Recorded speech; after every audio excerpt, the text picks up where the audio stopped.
That's what I want to know. वो मुझसे कोई भी बात शेयर नहीं कर रही है। इमाद वो हमेशा से ऐसे ही है, कम बोलती है। It's Sanam. Stop jumping to conclusions. I'm not jumping to conclusions. I'm not. एक अजीब सी बेचैनी का शिकार रहने लगा हूं मैं।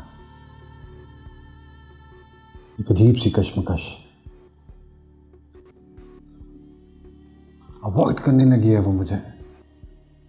बात करते हुए कतराती है। जब तक मैं खुद ना बुलाऊं तो वो मेरी बात सुनती नहीं है, मेरे पास आती नहीं है। Man, you people have been married for such a long time. इतने अरसे से साथ में हो, अचानक तो ऐसी नहीं हो जाएगी ना। तुम्हें कोई ना कोई रीजन तो पता होगा। वही तो कह